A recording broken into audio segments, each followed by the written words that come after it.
Bismillahirrahmanirrahim. Dear student, manga nano 9 chemistry ke chapter number 5 start ahulu. So chapter name the physical state of matter. Tasu makhke na study kare da manga wili di physical or chemical property. Tasu ta ma ba physical property ki wi che pade ke mang sara density raji, mass raji, volume raji. Da ka shanti us manga da matter physical state study ko no already tasu pa 6 7 ke 8 ki da wili di che da matter mang sara 4 states thi odal damang discussion the 3 state ko that is solid, liquid and gas. Che da solid state sanga solid di the sada wajina solid di the chemistry sada.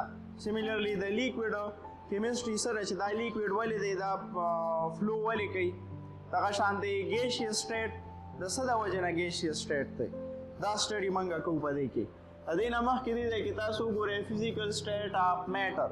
This matter se she di no tasu ta patam da o bia manga discuss ko che anything that occupies space and has some mass. هغه یو سیس چې ځینې سي وزن لري هغه ته موږ میټر وایو. ټیک ده، بیا د میټر کلاسیفیکیشن موږ سره شوی دی نو موږ وایو چې دلته چې موږ کوم ډسکس کوو نو هغه موږ سره 3 states of matter دي. 3 states of matter. Matter are classified into their 3 states. That is solid, liquid and gas. Solid state, liquid state and gaseous state. ठीक था? The solid state, liquid state or gaseous state or the sada wajina the yobal na badal di no because of intermolecular forces. Main wajah pa kita ha because of intermolecular forces. So intermolecular forces se shiri no tasu pa chapter number 4 ki chemical bond weli di باقی کې به تاسو وایئ چې د فورس اف اټریکشن بټوین اټم اور مالیکول بیا مختلف قسمه ټایپس یو د دې فورس اف اټریکشن دا کیمیکل اټریکشن چې دی نو دا موږ سره دوه قسمه دی. یو د انټر مالیکولر فورسز دغه فورسز چې کوم دي، بل د انټرا مالیکولر فورسز چپټر نمبر 4 کې الریډي ډسکس شوی دی. یو د انټرا مالیکولر فورسز بل د انټر مالیکولر فورسز. دا موږ سره چې دا میټر 3 سټیټ کې کلاسیفای شوی دی نو اټ از بیکاز اف انټرمالیکولر فورسز. Intermolecular forces موږ څه ته وایو؟ نو that forces which is present between the molecule. Forces which is present between molecule. چې د مالیکول ترمنځ پریزنټ نو هغه فورسز ته موږ وایو انټرمالیکولر فورسز. اوس چې انټرمالیکولر فورسز سټرانګر وي نو د مالیکول په خپل منځ کې په ډېر فورس سره راځي شي وي. صحیح ده؟ څونه چې مالیکول یو بل ته رانږدې کېږي او سپیسز ته کمیږي نو هغومره د سټیټ سالډ فارم ته راځي. ټیک ده؟ دغه شانتې څونه مالیکول د یو بل نه لرې کېږي سپیسز پکې کریټ کېږي نو د دا سالډ سټیټ لیکوډ ته کنورټ کېږي. که فار ایگزامپل دغه سپیسز ډېر زیات شي د دوی ترمنځ فورس اف اټریکشن ډېر کم شي، یو مالیکول یو ځای کې وي بل یو کارنر کې وي بل کارنر کې وي نو دغه سټیټ ته بیا موږ ګیسیس سټیټ وایو. د دریوانو ډسکشن موږ داسې کوو مین پوینټ پکې دا دی چې په سولډ کې به موږ سره د انټرمالیکولر فورسز سټرانګ یا به موږ داسې ووایو چې دا به سټرانګیس وي. صحیح ده؟ په لیکوډ کې به موږ سره په نسبت د سولډ چې دی نه بیا لو وي، یا به زه ووایم چې دې کې موږ سره سټرانګ دي په دې کې موږ سره لو دي په نسبت د سولډ. دغه شانتې بیا په ګیسیس کې په نسبت د لیکوډ دا به موږ سره ویری لو وي، کم به وي. فورس اف اټریکشن چې څونه ډېري هغومره به هغه سټیټ موږ سره سالډ فارم ته کنورټ کېږي یا به سالډ سټیټ کېږي. دغه شانتې څونه چې انټرمالیکولر فورسز کمیږي نو مالیکول به د یو بل نه لرې کېږي. چې مالیکول لرې کېږي د ده به والیوم هم سیوا کېږي او د ده به سټیټ هم کنورټ کېږي لیکوډ فارم ته. دغه شانتې کوم دغه لیکوډ فارم زه راواخلم او ده کې چې کوم مالیکول دی هغې ته موږ هیټ ورکو یا نور څه ایکسټرنل کنډیشن وله ورکو او د ده دا مالیکول کې سپیس نور هم کریټ شي یا ځین د انټرمالیکولر فورسز یې کم شي نو خامخا به دی موږ سره ګیسیس سټیټ ته کنورټ کېږي. نو دا موږ سره چې دا کوم 3 سټیټ دي سالډ، لیکوډ اینډ ګیس دا موږ سره د څه په بیس دي because of their intermolecular forces. Greater the intermolecular forces, the state will be solid. Less the intermolecular forces, the state will be liquid, and very less the state will be in gaseous state. ٹھیک ده په انټر او انټرا باندې کوي انټر تاسو ته مو وي چې هغه قسمه forces that is present between the molecule ترمنځ وي intramolecular forces which is present between two atoms د دوه اټمونو ترمنځ چې کوم باند دي دغه ته موږ څه وایو intramolecular forces intermolecular which is present between the two molecules په دې چپټر کې به موږ بیل د سالډ پراپرټي سټډي کوو د لیکوډ پراپرټي به سټډي کوو سیملرلی د ګیس پراپرټي به سټډي کوو چې د ګیس څه قسمه پراپرټي دي دا موږ سره کوم فارم کې اویلیبل وي نو فرست نمبر دی کې دی پراپرټي اف ګیس یا پراپرټیز اف ګیسیس سټیټ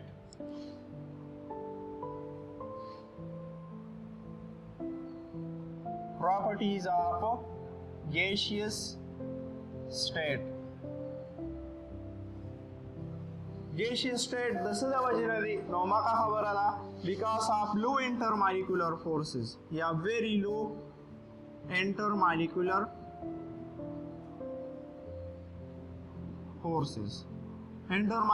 forces پکې ډېر زیات کمی هغې د وجې نه د دا سټیټ موږ سره gaseous فارم کې دی بله خبره دا مالیکیول کې سپیس په موږ سره ډېر وي larger space present between the molecule ترمنځ د سپیس موږ سره سره سیواري څونه مالیکیول د یو بل نه لرې دی نو اټس مین چې د دوی خپل منځ کې اټراکشن کم دی که نه د دې د وجې نه دا سټیټ ګیسیس دی اوس موږ د پراپرټي سټډي کوو نو پراپرټي کې فرست نمبر پراپرټي موږ دا وایو چې they have no definite shape and volume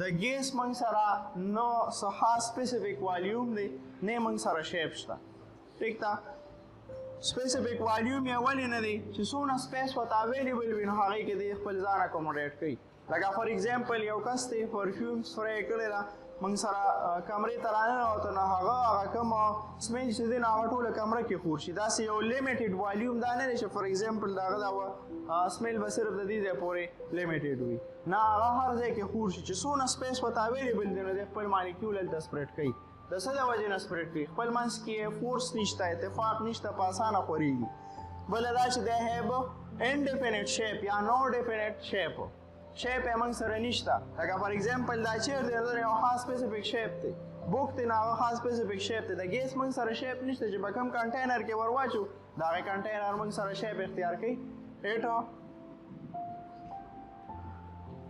accommodate the shape of container چې په کوم کنټینر کې موږ دا ور واچو د هغه کنټینر شیپ لکه فار ایگزامپل ورکوټ سلنډر دی هغې کې موږ 1 kg ګیس واچو نو د هغه شیپ اختیار کړو که فار ایگزامپل دغه 1 kg ګیس دی او موږ په دې کمره کې ریلیز کړو نو هر یو کارنر ته به هغه ورسي نه خاص سپیس شته نه خاص والیوم شته وجه سره څه د وجې نه بیکاز آف لو انټرمالیکولر فورسز صحیح ده انټرمالیکولر فورسز پکې کم دي مالیکیول په اسانه باندې موشن کوي سپیسز پکې ډېر دي دا دوه پوینټس دي د دې د وجې نه د دغه پراپرټي ده سیکنډ نمبر دی موبیلیټي موږ څه ته وایو مووینګ پراپرټي چې موشن کوي په اسانه باندې موشن کوي ایوریویر ته د ګیس مالیکیول چې څونه سپیس ورته اویلیبل دی هغې ته رسي ولې because of low intermolecular forces intermolecular forces پکې کم دي نو په اسانه هر یو ځای ته ځان رسوي نو موبیلیټي پراپرټي پکې هم ده بل یوه پراپرټي موږ ډسکس کوو ډیفیوژن موږ څه ته وایو نو ډیفیوژن دی ډیفینیشن یې دی د spontaneous mixing of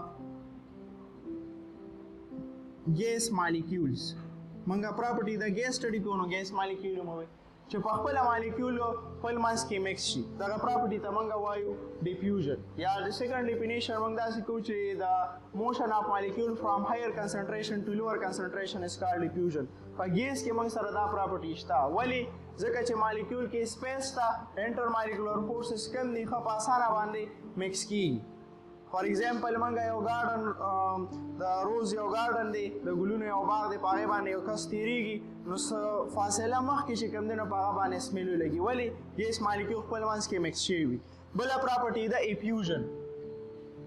پټي دا موږ سره ایفیوژن یو د ډیفیوژن بل دی ایفیوژن. ایفیوژن موږ څه ته وایو نو موږ وایو چې the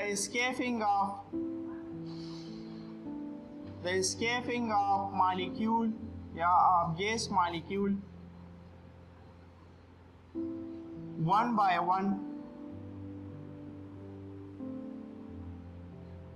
through a small hole. یو دی ډایرکټ میکسینګ سپونټینیس وین خود به خود په خپله ډایرکټ میکسینګ کېږي. بل د ایفیوژن ډیفینیشن ما داسې ولیکو چې د اسکیپینګ اف ګیس مالیکول ون بای ون تھرو ا سمال هول په یو ورکوټې شانتې هول په ذریعه باندې یو مالیکولو د یو کنټینر نه یا په کوم کې چې دغه ګیس پریزنټ دی د هغې نه هغه وځي او بار اټماسفیر ته راځي. د دې اګزامپل موږ اخلو سمیل اف اونین. د پیازو سمیل چې دی فار ایگزامپل یو کس دی ځان سره یې پیاز شافر کې راغشتي دی چېرته پراته دي سمیل په موږ لګي. البته د پیازو شافر له مطلب تړلي وي ټایټلی بانډډ وي خو بیا هم په موږ سمیل لګي. ولې د هغه شافر کې چې کوم دی نو سمال هول دي د هغه سمال هولز په ذریعه باندې د اونین چې کوم ګیس مالیکول دی نه په مزه راوځي په مزه یو با یو راوځي او هغه موږ سره هغه سمیل سپریډ کېږي. نو دې پراپرټي ته موږ څه وایو ایفیوژن او د ایفیوژن پراپرټي موږ سره د ګیس ده. ٹھیک ده. ها بله پراپرټي موږ سره د فریشر. د فریشر ډیفینیشن موږ داسې کوو چې فورس پر یونټ ایریا از کالډ پریشر یا د فورس ایگزرټډ by a gas molecule یا the force exerted by the cross sectional area of a gas is called pressure.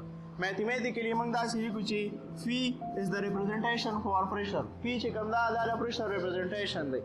F د force لپاره A د area لپاره force per unit area is called pressure. ځایم چې ګیس مالیکول خپل منځ کې پریشر ایگزرټ کوي چې پسې کې پریزنټ دی په کنټینر هم ایگزرټ کوي او په بل مالیکول باندې هم ایگزرټ کوي. څنګه ایگزرټ کوي؟ فار ایگزامپل یو کنټینر دی او دا موږ سره کلوز کنټینر دی او په دې کې ما سره ګیس مالیکول پریزنټ دی.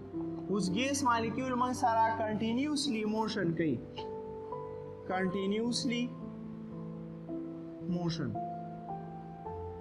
یو شانتې موشن دا موږ سره کوي. دا موشن د څنګه دی نو دا رینډم موشن دی ګډوډ یا زیګ زیګ موشن یې دی. ٹھیک ده. فار ایگزامپل زه دې ځای کې یو څو مالیکول واخلم دوی خپل منځ کې موشن کوي. دا مالیکول چې دا په ده باندې فورس ایگزرټ کړي دغه شانتې دې ځای کې بل مالیکول په هغه باندې ایگزرټ کړي دلته هغه مالیکول راشي په دیوال اف کنټینر باندې فورس ایگزرټ کړي. دې ځای کې مو وایي چې د فورس ایگزرټډ بای ا کراس سیکشنل ایریا از کالډ پریشر. نو د کنټینر په وال باندې د دې موشن د کنټینیوسلی موشن د وجې نه دوی په یو بل باندې پریشر ایگزرټ کوي. ٹھیک ده. نو دا پراپرټي هم موږ سره د ګیس ته فار ایگزامپل زه سالډ سبسټانس واخلم هغې مالیکول خو یو بل سره نښتي دي هغه موشن نه کوي که هغه په یو بل باندې فورس نشي ایگزرټ کولی یا پریشر نشي ایگزرټ کولی. که زه ګیشیس واخلم نو هغه کې سپیسز شته یو مالیکول یو خوا ځي بل خوا یو بل سره جقي هغې د وجې نه پکې پریشر ایگزرټ کېږي. ٹھیک ده. بله پراپرټي ما سره د ډینسټي. Density موږ ډیفینیشن کوو چې mass per unit volume is called density. M by V is called density. Mass per unit volume is called density. نو دې ځای کې وګورئ ها دا density چې دا D representation the density. Density is directly related with mass and inversely related with volume. Mass سره direct relation دی. زه داسې لیکلی شم چې density is directly related with mass and inversely related with volume. ډایرکټ انورس دا دی چې یو سیوا کېږي بل به کمیږي دا موږ سره انورس ریلیشن دی. ډایرکټ ریلیشن دا دی چې دواړه به یو شانتې لیمټ کېږي که یو سیوا کېږي بل به هم سیوا کېږي. اوس زه وایم چې څونه په یو سبسټانس کې یا په یو کنټینر کې ما سره د ګیس مالیکول ډیر دی چې د هغه ماس ډیر وي هغه به ډینسټي هم ډیره وي. ټیک ده. چې څومره د یو څیز والیوم ډیر وي نو هغومره به یې ډینسټي کمه وي. دا د یو بل اپوزیټ دی. صحیح ده. انورسلی ریلیټډ دی. نو د ګیس مالیکول زیاتره چې کوم دی نو د ډینسټي موږ سره لو وي. ګیس مالیکول have لو ډینسټي ډینسټي یې لو وي ولې لو وي نو مین پوینټ پکې دا دی چې د مالیکولو ترمنځ سپیس دی که مالیکول یو بل سره رانږدې وو انښتي وو نو د به والیوم کم جیرو چې والیوم یې کم و نو ډینسټي به یې ډېره وه اوس د ګیس مالیکول دی نو هغه یو مالیکول یو ځرې بل ځرې ایریا یې ډېره ګیره کړې ده یا زه وایم چې والیوم یې ډېر ګیر کړی نو چې څونه د یو څیز والیوم ډېر وي نو هغومره به یې ډینسټي کمه وي د ګیس مالیکولو ترمنځ د سپیسز ډېر دي انټر مالیکولر فورسز پکې کم دي د هغې د وجې نه د دوی والیوم ډېر دی چې والیوم یې ډېر دی نو د به ډینسټي کمه وي ټیک ده نو په نسبت د سالیډو او د لیکویډو د ګیس مالیکول ډینسټي موږ سره کمه ده بله خبره دا ده چې دې کې موږ سره ایکسپینشن کیږي او کمپریشن کیږي ها کمپریشن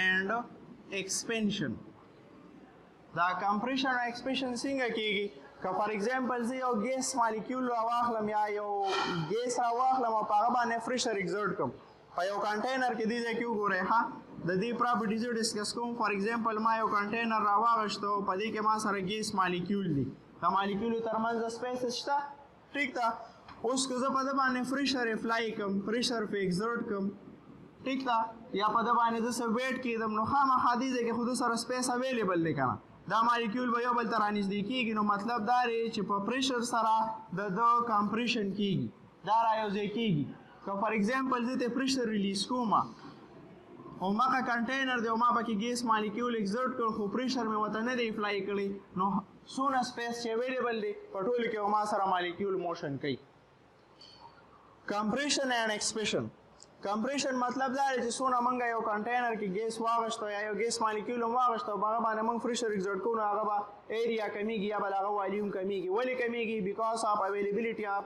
empty spaces پکې شته چې موږ په فورس اپلای کوو نو هغه empty spaces کور کېږي د هغه والیوم کمیږي که موږ ته دغه پریشر ریلیز کولر کوتي نو چې څونه سپیس ورته اویلیبل دی ګیس مالیکول به سپریډ کېږي دا دواړه پراپرټي موږ سره په ګیسیس مالیکول کې شته دې پسې به موږ انشاءالله ګیسز سره ریلیټډ چې کومې لاګانې دي هغه به ډسکس کوو بیا به موږ سره لیکوډ سټیټ ډسکشن کوو